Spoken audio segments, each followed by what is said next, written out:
Welcome to special debate. నేను Chakri. China tour విఫలం కావడం, అదని కేసులు క్లియర్ అవ్వడం, ఇదే సమయంలో భారత్ను పొగడ్తలతోటి ముంచెత్తడం, ఇవన్నీ చూస్తుంటే డ్రాగన్ నేతల గుండెల్లో దడపడుతోంది. పాకిస్తాన్ పాలకులు షేక్ అవుతున్నారు. అంతర్జాతీయ రాజకీయాల్లో శాశ్వత శత్రువులు, శాశ్వత మిత్రులు ఉండరు. కేవలం స్వప్రయోజనాలు మాత్రమే ఉంటాయి.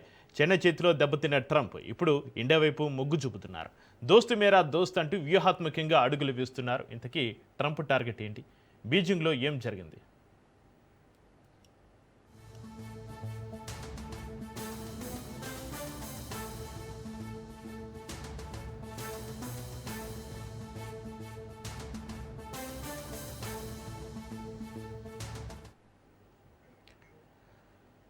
అమెరికా ప్రెసిడెంట్ ట్రంప్ నోట మళ్ళీ భారత్ మాట వినిపించింది. ఆపరేషన్ సింధూర్ సమయంలో తానే స్వయంగా జోక్యం చేసుకుని పాకిస్తాన్ను కాపాడానంటూ ఆయన చేస్తున్న వ్యాఖ్యలు కాకరేపుతున్నాయి. బీజింగ్ టూర్ అటర్ ఫ్లాప్ కావడంతో డొనాల్డ్ రూట్ మార్చారు. ఇండియాకు అనుకూలంగా మాట్లాడడం, అలాగే ఆధనపై కేసుల ఉపసంహరణ, పాకిస్తాన్ తమ గుప్పెట్లో ఉందని సంకేతాలు ఇవ్వడం అంతర్జాతీయంగా కొత్త సమీకరణాలకు తావిస్తుంది. ఒకదానికొకటి ముడిపడి ఉన్న రాజకీయ వ్యూహాలు స్పష్టంగా కనిపిస్తున్నాయి.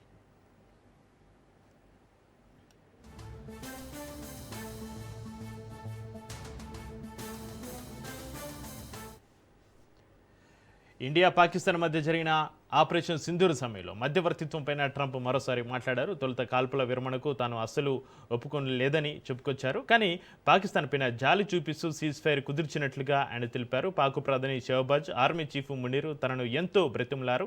ఒకవేళ తాను జోక్యం చేసుకోకపోయి ఉంటే పాకిస్తాన్ ప్రధానమంత్రి ప్రాణాలతో మిగిలేవారు కాదన్నారు ట్రంప్. దీంతో ప్రపంచ వేదికపైన అమెరికానే సుప్రీం పవర్ అని నిరూపించుకోవడానికి ఆయన ప్రయత్నించారు.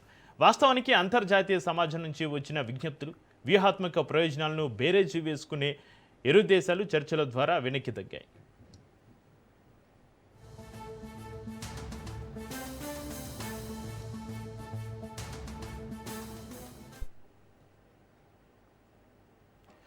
ఇక చైనా పర్యటన విఫలం కావడంతో ట్రంప్ వ్యాఖ్యలు దుమారం సృష్టిస్తున్నాయి.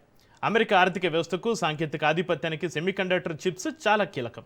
వాటిని డ్రాగన్కు అమ్మాలనే వాషింగ్టన్ ప్రతిపాదనను జిన్పింగ్ ప్రభుత్వం తిరస్కరించింది. దీంతో అమెరికా టెక్ మార్కెట్కు పెద్ద షాక్ తగిలింది. అలాగే తైవాన్ తమ అంతర్గత విషయమని జోక్యం చేసుకుంటే ఊరుకునేది లేదని డ్రాగన్ విస్మించు కూర్చుంది. అగ్ర రాజ్యాధినేత ట్రంప్ హెచ్చరికలను బీజింగ్ లైట్కి తీసుకుంది. అంతేకాకుండా ఆయన అక్కడ ఉండగానే చైనాకు చెందిన ఒక నౌక ఇరాన్ పోర్టులో ఆయుధాలను అన్లోడ్ చేస్తూ దొరికిపోవడం అమెరికా ఇంటెలిజెన్స్కు మైండ్ బ్లాక్ చేసింది. దీంతో అమెరికాకు ఆసియాలో ఇండియా అవసరం ఎంత ఉందో అప్పుడు క్లియర్గా అర్థమైంది. అందుకే పాకిస్తాన్ను నమ్ముకుని చైనాను ఎదుర్కోవడం అసాధ్యమని, భారత్ వంటి బలమైన దేశం, మోడీ లాంటి సమర్థ నాయకుడి భాగస్వామ్యం అవసరమని భావిస్తోంది అగ్రరాజ్యం.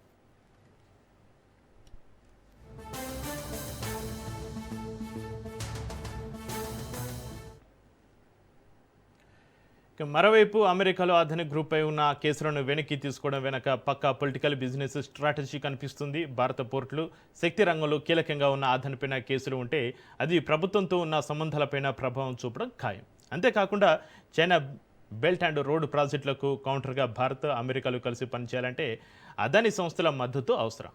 అందుకే అదాని కేసులను క్లియర్ చేసి ఇండియాకు అమెరికా సానుకూల సంకేతాన్ని పంపింది అంటున్నారు విశ్లేషకులు. ఇక ఇప్పటికే పాకిస్తాన్ ఆర్థికంగా దివాలా తీసింది. అంతేకాకుండా చైనాకు గులాంగిరి చేస్తుంది. కాబట్టి ఇస్లామాబాద్ను నమ్ముకుంటే డ్రాగన్ను అడ్డుకోలేమని వాషింగ్టన్కు ఆలస్యంగా జ్ఞానోదయం అయినట్లయింది. చైనాను కట్టడి చేసే క్రమంలో అమెరికా మళ్ళీ భారత్ వైపు చూస్తుంది.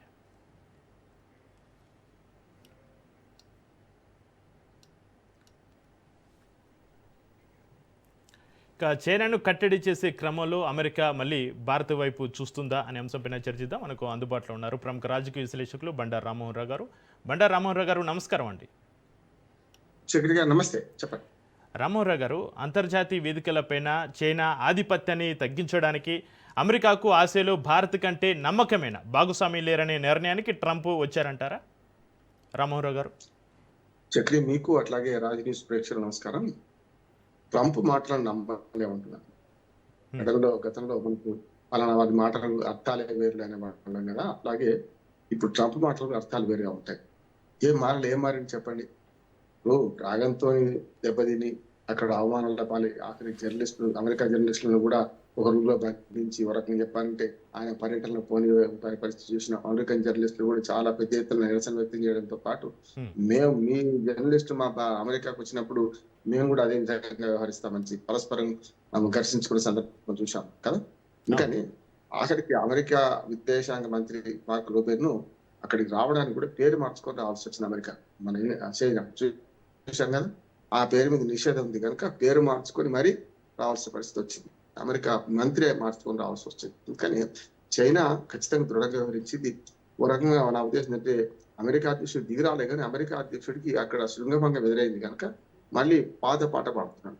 పాత పాటలో కూడా మన పట్ల ప్రేమ ఏం లేదు. చక్రి ఏమంటున్నానంటే భారత్ శక్తివంతమైన దేశం అని అంటే ఆయన ముందు ఆయన ఇంకో మాట ఇవాళ నిన్న పోస్ట్ చేశాడు ఇవాళ ఏంటంటే చైనా అమెరికా రెండు గ్రేట్ టూ కంట్రీస్ అని. ఇంకేం కావాలి మరి? అక్కడ అవమానం పాలైనా ఆ అనుభవానికి వస్తే తత్వం బోధపట్టు ఇంకో మాట మాట్లాడాడు. తైవాన్ విషయంలో అమెరికా చిన్న దీవి అది. అమెరికాకు 150 కిలోమీటర్లు ఉంటే సారీ చైనాకు 150 కిలోమీటర్లు ఉంటే అమెరికాకు 15,000 కిలోమీటర్ల దూరంలో ఉన్నది. తైవాన్ కోసం మేము అంత పెద్ద దేశంతో గొడవ పెట్టుకోలేము. తైవాన్ కోసం మేము అట్లా చేయలేము. కానీ తైవాన్ విషయంలో దృఢ వైఖరి మాకు అట్లాగే ఉంది. ఏమున్నది, తైవాన్ చైనాలో అంతర్భాగం కాదు అని మొదటి నుంచి అంటున్నారు. కానీ ఇప్పుడు అదే అంటున్నారు. కానీ దానికోసం మేము తైవాన్ కోసం మేము చైనాతో గొడవ పడమనే మాట కూడా చెప్తున్నాడు కదా. అంటే ఏంది, కీలకతం దుకాణం అంతా అయిపోయి వాళ్ళకి అప్పచెప్పినట్టు లెక్క. ఐక్యరాజ్య సమితి తీర్పు కూడా తైవాన్ చైనాలో కలపమనే ఉంది. మనకు లీజు ఒప్పందం అయిపోయింది కనుక తప్పనిసరి తైవాన్ చైనాలో కలవాల్సిందే పరిస్థితి వస్తుంది. ఇది చట్టపరంగా అయితే చట్టాన్ని కాదని ఐక్యరాజ్య సమితి నిర్ణయాన్ని కాదని ఇటు అమెరికా అధ్యక్షుడు ఎంత మొత్తుకున్న లాభం లేదు కనుకనే వెనక్కి తగ్గారు. ఒకటి. రెండోది ఏంటంటే ఆఖరికి చైనాలో వాళ్ళకి ఇచ్చిన బహుమతులను కూడా అమెరికా అధికారులు కానీ లేకపోతే అమెరికా పారిశ్రామికవేత్తలు కానీ బహుమతులు కాదు, కనీసం మెడలో వేసుకునే గుర్తింపు కార్డును కూడా అమెరికా మన వాళ్ళకి ఏర్పాటు చేసిన ప్రత్యేక విమానాశ్రయంలో వాళ్ళు చెత్తబుట్టలో పడేసి రావాల్సి వచ్చింది. అన్ని కలెక్ట్ చేసుకున్న అమెరికా అధికారులు అమెరికా పైనమైన అధ్యక్షుడితో సహా, అధ్యక్షుడికి వచ్చిన బహుమతులతో సహా, మంత్రులకు వచ్చిన బహుమతులతో సహా, బహుమతులు కానీ ఏ చిన్న వస్తువు ఇచ్చినా కూడా అవన్నీ అక్కడ దాకా భద్రంగా మోసుకొచ్చి ఆ విమానాశ్రయంలోనే మొత్తం అంతా డంప్ చేసేసి చెత్తబుట్టలో పడేసి అమెరికా అంటే చిన్న అవశేషం కూడా మిగిల్చుకోలేదు. ఎందుకంటే చైనా మీద ఎంత అపనమ్మకం అయిపోయింది అమెరికా అధికారులకు, అమెరికా మంత్రుల కంటే. అందులో ఏమైనా ఆఖరికి మనకు మెడలో వేసుకునే గుర్తింపు కార్డులో కూడా చిప్ పెట్టుంటే వీళ్ళ కదలికలను పసిగడతారేమో అని అమెరికాలో మళ్ళీ గూఢచర్యం చేస్తాను భయంతోనే అది వదిలిపెట్టాను. అంటే ఎందుకు, అక్కడికి వెళ్ళిన తర్వాత కూడా ప్రతి దానిలో అంటే ప్రతి వస్తువు వాడడంలో కాదు, సెల్ ఫోన్లు అయితే అంటే మనకు హ్యాకింగ్ గురి కాని సెల్ ఫోన్లు మొత్తం పాత సెల్ ఫోన్లని అమెరికాలో విడిచిపెట్టి అక్కడ కొత్తగా అంటే చైనా హ్యాకింగ్ చేస్తే హ్యాకింగ్ గురి కానీ సెల్ ఫోన్ వాడుతున్నారు అమెరికా అధికారులు కానీ నాయకులు కానీ అందరు కూడా. అంటే చైనా పట్ల అంత భయం ఉంది వీళ్ళకు అంటున్నాను. భయం భయపడాలండి. చైనా గూఢచర్యం చేసుకుంటే మరి అమెరికా గూఢచర్యం కంటే ఒక్కోసారి ఎక్కువే ఉంటుంది. సిఐఏనే అప్పుడప్పుడు ఫెయిల్ అవుతుంది చూస్తున్నాం. ఇరాన్ మీద దాడి చేసే విషయంలో సిఐఏ ఫెయిల్ అయింది కదా, వాళ్ళ ఇరాన్ అంచనాలు సరిగ్గా వేయలేకపోయింది కదా. ఇక భారత్ తో స్నేహం అంటారా? అమెరికా నమ్మదగ్గ దేశం ఎప్పుడు కాదంటున్నాను. ఎప్పటికప్పుడు పాకిస్తాన్ నమ్మదగ్గ దేశం కాదని మరి రుజువు అవుతున్నా కూడా పాకిస్తాన్ తో అంటగలుగుతుంది ఎవరు? అమెరికా కదా. చూడండి, జో బైడెన్ కాలంలో జో బైడెన్ కోపం నుంచి ఒక మాట అన్నాడు. ఏమనంటే పాకిస్తాన్ ఉగ్రవాద దేశం, దాన్ని నిషేధించాల్సిన అవసరం ఉందని. జో బైడెన్ చాలా సాఫ్ట్ ఫెయిల్. ఆయన ట్రంప్ లాగా దూకుడు మాట్లాడేవాడు కాదు. ఇంతకు ముందు అధ్యక్షుడు అంటే అమెరికా మొదటిసారి అధ్యక్షుడిగా ట్రంప్ కు, రెండోసారి మళ్ళీ అధ్యక్షుడైన ట్రంప్ కు మధ్యన ఆ 4 ఏళ్లు జో బైడెన్ పనిచేశాడు. అంటే మన రిపబ్లికన్ డెమోక్రటిక్ పార్టీ తరఫున. ఆయన స్పష్టంగా ఎంత మృదు స్వభావం, ఎక్కడ కూడా మాట మీరడు, డిప్లొమాట్ కూడా.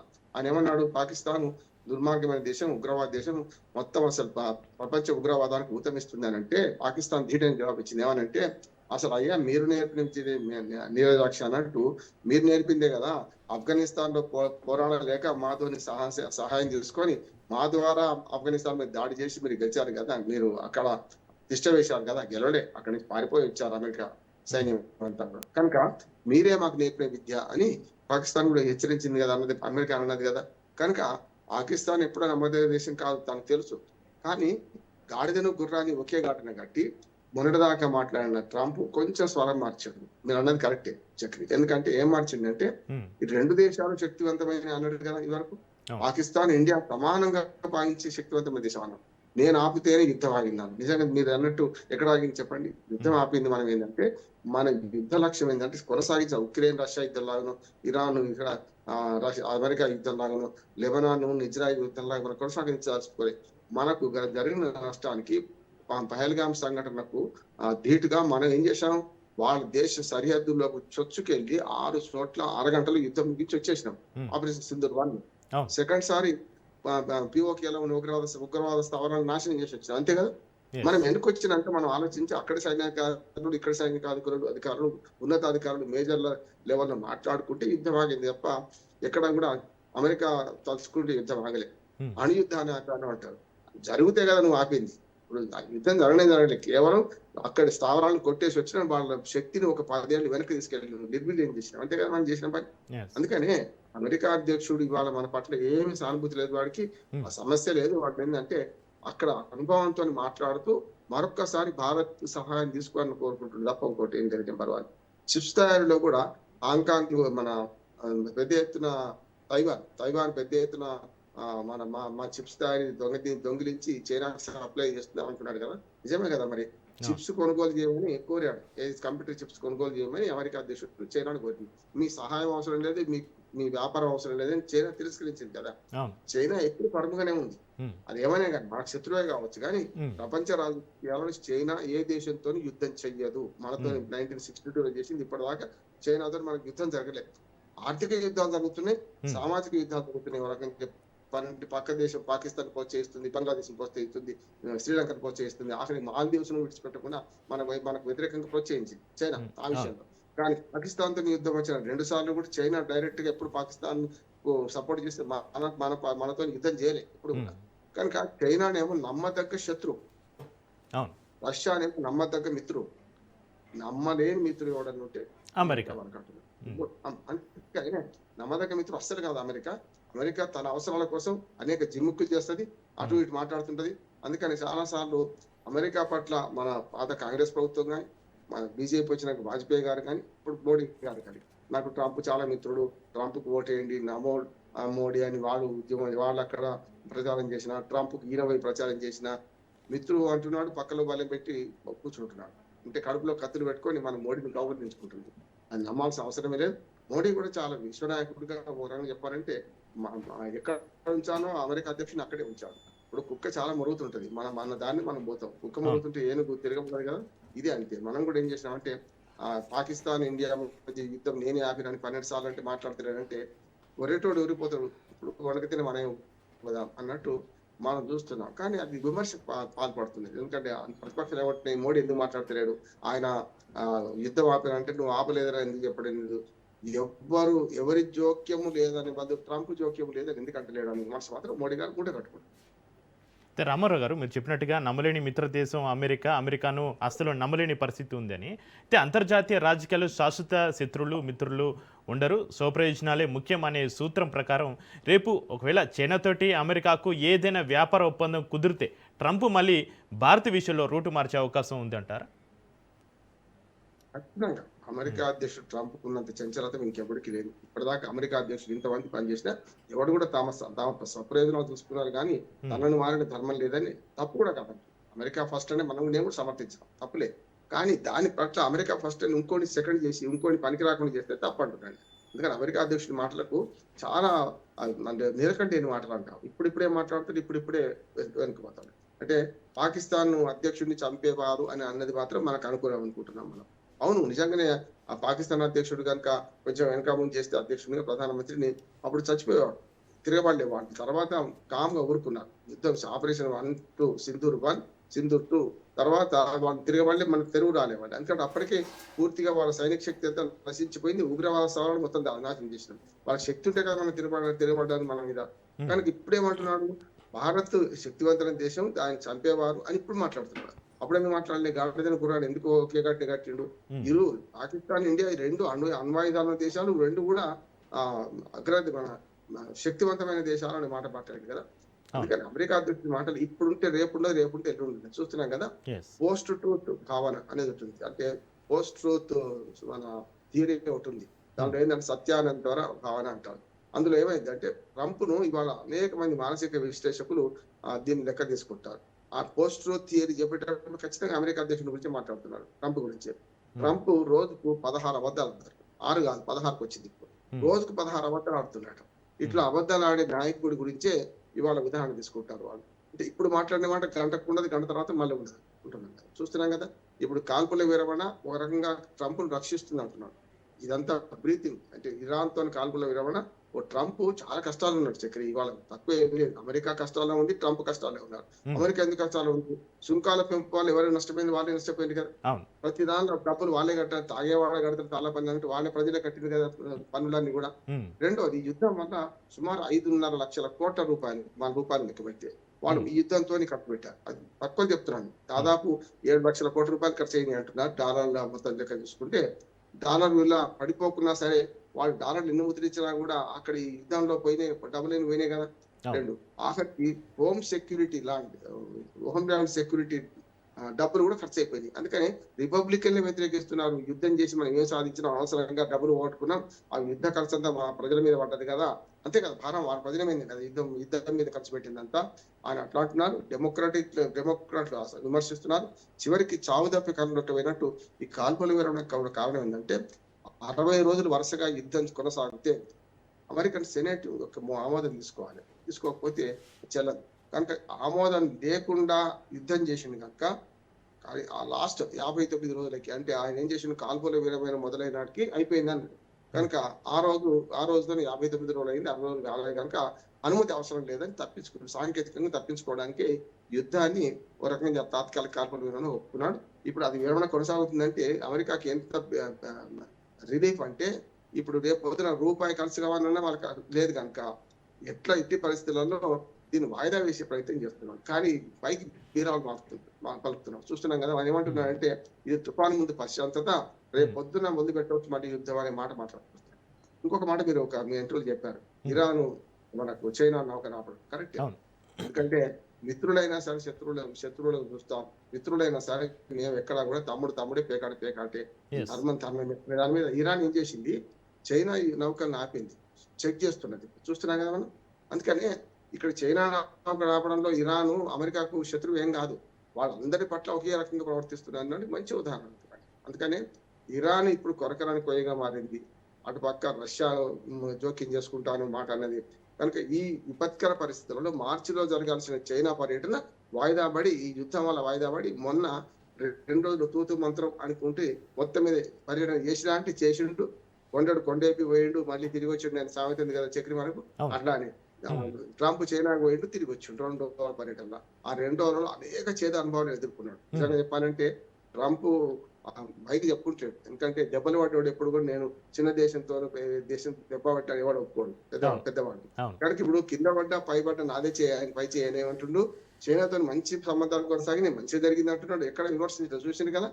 చూసుకుంటూ మెల్లగా ఇటు ఇండియా వైపు మళ్ళీ అన్నట్టు అంటే సమస్యను డైవర్ట్ చేయడానికి, అంటే మైండ్ గేమ్ రాజకీయాల్లో డైవర్షన్ పాలిటిక్స్ లో ఆరితేరిన ట్రంప్ ఇప్పుడు అమెరికా మన ఎప్పుడో మర్చిపోయిన మన యుద్ధాన్ని గుర్తు చేశారు, ఇండియా పాకిస్తాన్ యుద్ధాన్ని గుర్తు చేస్తున్నాడు. అక్కడ రామారావు గారు ఆపరేషన్ సింధూర్ సమయంలో తానే జోక్యం చేసుకుని పాకిస్తాన్ కాపాడనని ట్రంప్ ఇప్పుడు మళ్ళీ మీరు చెప్పినట్టు బహిరంగంగా ప్రకటించడం, అసలు ఆయన రాజకీయ ఉద్దేశం ఏంటంటారు రామారావు గారు? సమాజం డైవర్ట్ చేయాలి, అదే చెప్తున్నాం మనకు.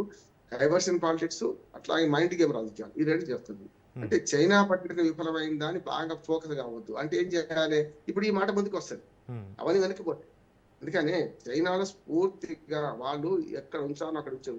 చైనా మన అమెరికా అధ్యక్షుడిని ఎంత అవమానపరిచాడు, ఆఖరికి అధికారులతో పాటు జర్నలిస్టులతో అవమానపరిచాడు. వాళ్ళు కావాలని చేసిండు, అదేమో అట్లా అది కావాలని చేసాడు. నువ్వు అమెరికా అధ్యక్షుడు అయితే ఏంది, మా దేశాలు నువ్వు వచ్చావు అంటే ఇప్పుడు పుచ్చుకుంటూ ఇచ్చేవాడికి పుచ్చుకుంటూ లోపు కదా, కింది చేయి వీరికే ఉంటది కదా, నువ్వు మా దేశానికి వచ్చావు నేను ఈ దేశానికి రాలే అని జిన్పింగ్ ఒక రకంగా చెప్పాలంటే సరైన ట్రీట్మెంటే ఇచ్చిన అమెరికా అధ్యక్షుడిగా నా ఉద్దేశం. ఎందుకంటే ఏ దేశానికి పోయినా రాజదర్పం మాది కథ మా లక్షణం అని సాగిస్తుంటారు కదా. చైనాలో నీ పప్పులు ఉడకవు, చైనాలో నీ మాటలు పనిచేయవు అనే దాన్ని ఒకసారి మళ్ళీ చెప్పి గర్వభంగం అంటారు కదా.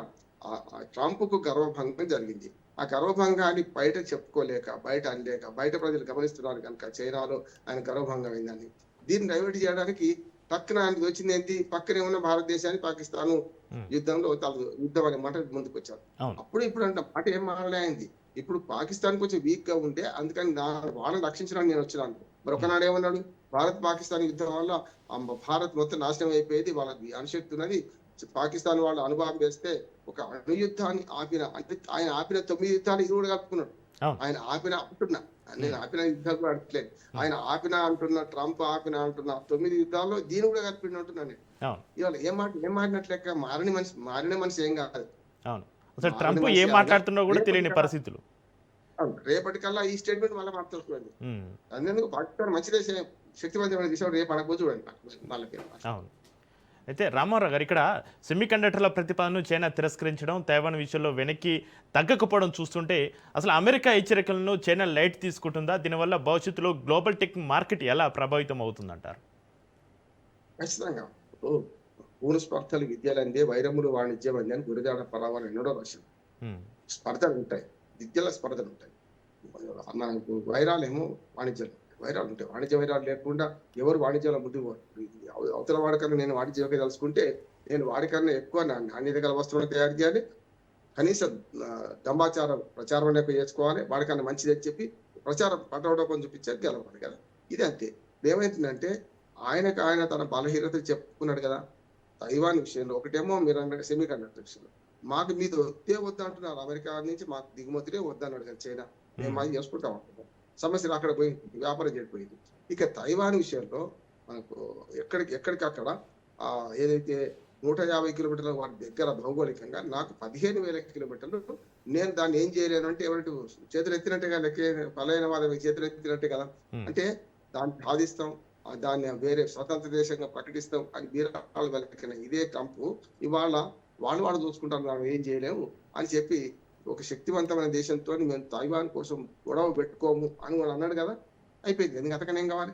అందుకనే వెనకడికి వేసినట్టు లెక్క. మళ్ళీ అవసరమైనప్పుడు ఇదే మాట తిరగాలి. అసలు చూడండి, మళ్ళీ ఇంకో మాట మాట్లాడుతాడు, అవును తైవాన్ మేము స్వతంత్ర దేశంగా ప్రకటిస్తాం అని కూడా అంటాడు. ఏం లేదు అంటే ఇప్పుడు ఎప్పటికి అయ్యేది ప్రస్తుతం అప్పటికి ఆ మాటలాడి తప్పించుకు తిరుగు వాడే కన్యుడు సుమతి అన్నట్టు తప్పించుకొని తిరుగుతాడు అమెరికా. ఇప్పుడు ఇది ట్రంప్ బహిరంగంగా ఇప్పుడు మాంసం తినేవాడు మెల్లో బొమ్మకలు వేసుకున్నట్టు బహిరంగంగా మాట్లాడుతున్నారు. అమెరికా అధ్యక్షులు ఎవరైనా తమ స్వప్రయోజనాలు కాదని పోలేదు. ఇప్పటిదాకా అమెరికా సామ్రాజ్యవాదం అదే నేర్పింది. ప్రజలు తిరగబడుతున్నారు. ఇప్పుడు ఏంటంటే అమెరికా సామ్రాజ్యవాదం ప్రపంచ పోలీసుగా వ్యవహరిస్తే మనకి ఏం లాభం అవుతుంది, మనం ఎక్కడున్నాము, మనం నష్టపోతున్నాం కదా అని ఇప్పటి తరం గుర్తిస్తున్నది. అంటే జెన్జీ వర్గం గుర్తిస్తున్నది. మీరు చేసే ప్రతి పని సుంకాల పెంపు నుంచి మొదలు పెట్టి యుద్ధం దాకా అమెరికా ప్రజలకు నష్టం కలిగించారు. మా శ్రమ చెమటను మీ పన్నుల రూపాయలు మీకు చెల్లిస్తే మీరేమో విదేశాలకు యుద్ధం చేయడానికి, అమెరికా ఆధిపత్యం చాటుకోవడానికి, ప్రపంచ పోలీసుగా పెద్దగా వ్యవహరించడానికి మీరు ఉపయోగిస్తున్నారు కదా. ఈ డబ్బే మన దేశంలో ఉంటే అభివృద్ధికి కాకపోతున్నా అంటున్నారు. 2 విషయాలు చెప్తాను. అమెరికాలో ఇప్పుడు 45 నుంచి 50% చమురు రేటు పెరిగింది. యుద్ధం వల్ల ఏమైంది, నీ యుద్ధం వల్ల చమురు రేటు పెరగలేదు మన దేశంలో అంటున్నారు, ప్రజలు అడుగుతున్నారు. దాంతోపాటు నీ యుద్ధం వల్ల అమెరికాలో అన్ని రకాలుగా ఆర్థిక వ్యవస్థ పునాదిపోయింది, చూస్తున్నాం కదా. అప్పుడు గంభీరంగా ఉన్న అమెరికా అప్పుల కోటా చూసుకుంటే, అప్పుల పరిస్థితి చూసుకుంటే అన్ని దేశాలకు మించిపోయింది అమెరికా అప్పులు. వాళ్ళకు ఒక్క వెసులుబాటు, డాలర్లు ముద్రించే దేశం కనుక ఆ డాలర్లు అమ్ముకొని బతుకుతున్నారు. దానివల్ల యుద్ధం తెచ్చింది అందుకు ట్రంప్. డాలర్ పెత్తనం పోవద్దు, యూరో కరెన్సీ రాకుండా చూడాలని చూసిండు. అక్కడ సక్సెస్ అయింది. యూరో కరెన్సీ రాకుండా ఆ యూరోప్ దేశాల మధ్యన తంపులు పెట్టిండు, అదొక సక్సెస్. బ్రిక్స్ దేశాలు కూడా గట్టిగా అవుతున్నాయంటే వేరే కరెన్సీ పెట్టుకుందాం మా లోకల్ కరెన్సీ అనుకుంటే బ్రిక్స్ దేశాల మీద రకరకాలుగా మాట్లాడారు. అంతేందుకు రష్యా, ఇండియా, చైనా RIC ఈ బంధం బలోపేతం అయితే రష్యా, చైనా ఎప్పుడే కలిసి ఉన్నాయి. భారత్ కూడా ఇందులో కలిస్తే 3 అగ్రదేశాలు కలిసింది అనుకుంటే అప్పుడు ఆటోమేటిక్ గా మన పని అయిపోతుంది.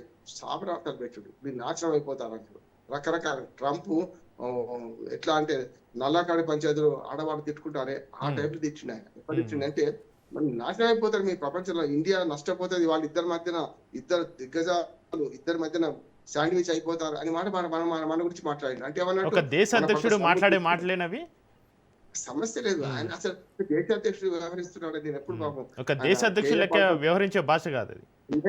లేదు చక్రి మీరు అనేది కరెక్ట్. నేను ఎప్పుడు పాపం కోరుకుంటాను ఆయన పాపం ఎందుకు అంటున్నానంటే కేఏ పాల్ చాలా మంచి ఆయన, అవును. సమస్య లేదు. కానీ హాస్యంగా మాట్లాడి అన్ని సీరియస్ గా మాట్లాడి హాస్యంగా మాట్లాడుతుంటాను. నేను పలానా అమెరికా అధ్యక్షుడు పిటల ద్వారా గతంలో ఉండేవాడు కదా, తుపాకి రావాడు పిటల ద్వారా అని ఆ అవును. పాత్రుడు అట్లా మాట్లాడుతున్నాడు. కానీ ఆయన మాట్లాడితే మొత్తానికి ట్రంప్ నవ్వుల పాలవుతున్నారు రామారావు గారు. అదే కేఏ పాల్ ఏం చేసినా మనం హాస్యంగా నవ్వుకుంటూ ఊరుకుంటాం. ఆయన వాళ్ళ ప్రభావం ఏముండదు. ఉమ్. కానీ ట్రంప్ నవ్వుల పాలవుతున్నాడు కదా అవును. కదా అందుకని నవ్వుల పాలైనా సరే నడిబాదాల్లో జారిపడ్డా సరే నవ్విపోదురు కాక నాకేంటి సిగ్గు అన్నట్టు ట్రంప్ వివరిస్తున్నాడు. ఇంకొక 2.5 ఏళ్ళు ట్రంప్ భరించాల్సింది. ఇక్కడ ఉమ్. 2025 జనవరిలో ఎన్నికైండు, 2026 మన నవ్వి ఇంకా 2.5 years ఆయన ఉంటాడు. Yes. కనుక ట్రంప్ను అమెరికా ప్రజలు భరించాల్సిందే, ప్రపంచమంతా ఈ భారాన్ని భరించాలి అంటున్నాను. ఎప్పుడు కూడా ఒక మాట చెప్పి ముగిస్తాను. ఇప్పుడు మనిషిని బతికుంటే మోయవచ్చు, అవును. శవాన్ని ముసురు కష్టం, శవాన్ని మోసుడు కష్టం. అవును. ఈ ఆయన ఓ డెడ్ లగేజ్, ప్రపంచానికి డెడ్ లగేజ్ అంటున్నాను. ఆయన పోయేదాకా ఇదే సమస్య. తర్వాత అధ్యక్షుడు ఎవరు వస్తారు తర్వాత సంగతి. కానీ ఈసారి సాంకేతికంగా కూడా చేయడానికి వీల్లేదు, మరొకసారి ఆయన అధ్యక్షుడిగా కావడానికి వీల్లేదు. కానీ అక్కడ కూడా పీఠముడి వేస్తున్నాడు. నేను 2 సార్లు వరుసగా ఎన్నికలే కదా, 44 ఏళ్ళు గ్యాప్ వచ్చింది కదా, మళ్ళీ నేను పోటీ చేస్తా అంటుంది. ఆ కోర్టు ఏమంటుందో చూద్దాం. ఇప్పటికే కోర్టు అనే మాట గ్యాప్ వచ్చింది. కోర్టులు కూడా మెట్టుకాయలు వేస్తున్నాయి. అమెరికా ఫెడరల్ కోర్టులు మెట్టుకాయలు వేసినాయి, సెంట్రల్ కోర్టు కూడా నోటికాయలు వేసింది. మీ యుద్ధం తప్పు, ఈ ఆర్థిక మన సుంకాలు విధించిన తప్పు, ఇవన్నీ తప్పు చేసినట్టు అటు కోర్టుతో తిట్లు పడుతున్నాడు, ప్రజలతో తిట్లు పడుతున్నాడు. ప్రపంచ రాజకీయాల్లో ప్రపంచంలో అన్ని దేశాలు తిట్టుకొస్తున్నాయి. ఒంటరైపోయిన ట్రంప్ ఇవాళ మళ్ళీ ఒక కొత్త వివాదం, కొత్త మాటల వల్ల మళ్ళొకసారి నాదే పై చేయి నిరూపించుకునే ప్రయత్నం చేస్తున్నా, సాధ్యం కాదంటున్నా. అయితే రామారావు గారు, ఇక్కడ ఆదన గ్రూప్ అంశం ఒకసారి చూద్దాం. ఇక్కడ ఆదన గ్రూప్ పై అమెరికాలో ఉన్న కేసును అకస్మాత్తుగా వెనక్కి తీసుకోవడం వెనుక బిజినెస్ స్ట్రాటజీ ఉందా, లేక భారత్ తోటి సత్సంబంధాల కోసం అమెరికా చేసిన ఇది ఒక పొలిటికల్ రాజీనా? ఫైనల్ గా చెప్పండి. ఇందులో కొంచెం మోడీ రాజకీయం కూడా కనిపిస్తుంది. ఎందుకంటే ఇప్పుడు పవర్, మన సోలార్ పవర్ మీదనే విమర్శలు వచ్చినాయి అప్పుడు కదా. దానిగా మన ఆంధ్రప్రదేశ్ ముఖ్యమంత్రి జగన్మోహన్ రెడ్డి గారి మీద అప్పుడు విమర్శ వచ్చింది. దీని మీద అదాని అంబానీ ఆహ్వానించి సోలార్ పవర్ లో ఆంధ్రప్రదేశ్ లో పెట్టుబడి పెట్టించడానికి ఇవన్నీ కొన్ని ప్రయత్నించి మనం ముఖ్యంగా జగన్మోహన్ రెడ్డి మీద చాలా ఆరోపణలు చేస్తున్నారు అంతకుముందు. అదాని అంబానీ ఏమో మోడీకి ఇష్టమైన వాళ్ళు. మోడీ గవర్నమెంట్ ఎన్డీఏ కూటమిలో గవర్నమెంట్ చంద్రబాబు నాయుడు ఉన్నది. చంద్రబాబు నాయుడు అట్లాగే పవన్ కళ్యాణ్, మోడీ, మన బీజేపీ కలిసి ఉన్నారు. ఇక్కడ వీళ్ళు కూడా అంటే తెలుగుదేశము జనసేన కూడా ఆరోపణ చేసింది. ఎవరు జగన్మోహన్ మీద ఆరోపణ చేస్తారు, ఒక రకంగా పరోక్షంగా మోడీ మీద ఆరోపణ చేసినట్టే కదా. అదాని గురించి, అదాని అంబానీ మీద కేసులు అయినాయి అమెరికాలో, మీరంతా కలిసే ఉన్నారని చెప్పి చేసే క్రమంలో బీజేపీ మీద విమర్శలు చేసినట్టే కదా, అది చేసినట్టు. కనుక ఇప్పుడు ఏంటంటే మోడీ రాజకీయం ఫలించి కొంతవరకు వీళ్ళిద్దరి మీద కేసులు చేయడం వల్ల అమెరికాకు ఈ పారిశ్రామికవేత్తలతో పని ఉంది కనుక ట్రంప్ కూడా కొంచెం తలకినట్టు చేసినవి. ఇది వ్యాపార రాజకీయం అంటున్నారు. వ్యాపార రాజకీయాల్లో అమెరికా అధ్యక్షుడు ట్రంప్, మన మోడీ ఒకటే అంటున్నారు. Okay, thank you Bandaru Ramarao garu, మీ అభిప్రాయాన్ని షేర్ చేసుకున్నందుకు. ఇది వాళ్ళ స్పెషల్ డిబేట్. చూస్తూనే ఉండండి రాష్ట్రం.